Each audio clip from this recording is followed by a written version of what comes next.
Ассалаумағалейкум гитара сүйер қауым. Бүгін мен сіздерге гитарада кез келген әнді ойнай алатын 4 қағысты үйретемін. Олар ең алғаш гитара ойнап жатқандарға өте қажетті қағыстар. Олармен біз кез келген әндерді ойнай аламыз.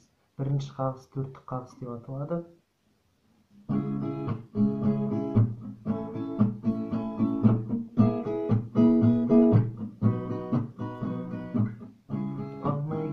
Девочка совсем ба рядом толған жерге оларды болғыз.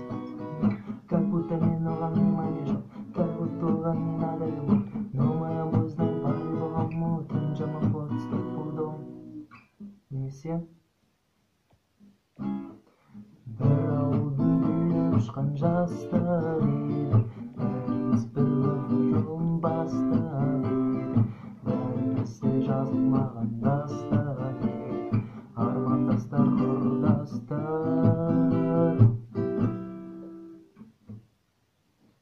Келесі қағыс бізде алтылық қағыс немесе шестерка деп аталады.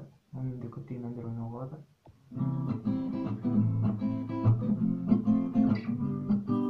Саған арнап жаздым достық хат, түрлі сезім түрлі жастық шақ. Бірде әкем жібермейді, бірде шешем жібермейді, айтшы оның несі махаббат.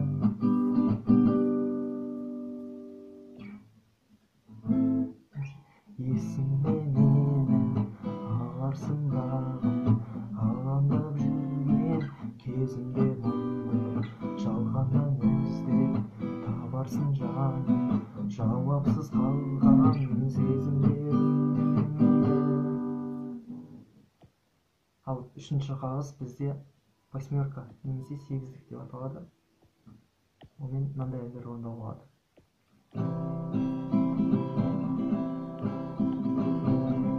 Твои карие глаза, твои сладкие уста, только ты мой ангел, ты моя мечта.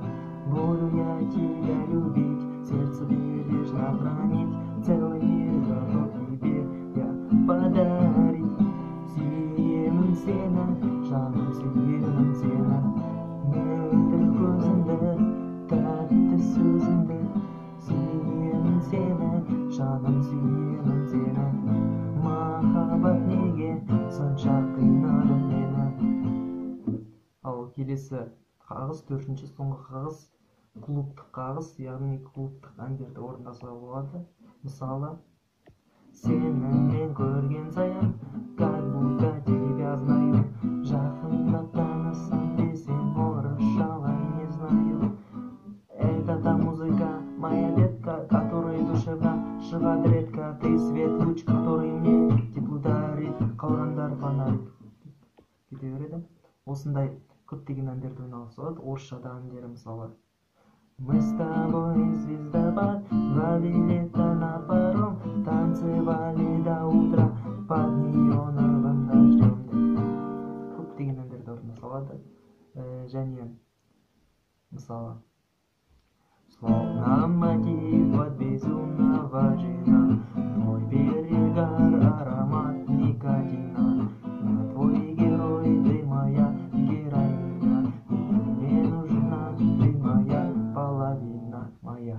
Көптеген әндерді осы клубтық ойынмен ойнасаға болады. Назарларыңызға рахмет. Егер көмегім тиіп жатса, разбор ұнаса, лайк басып, каналға жазылып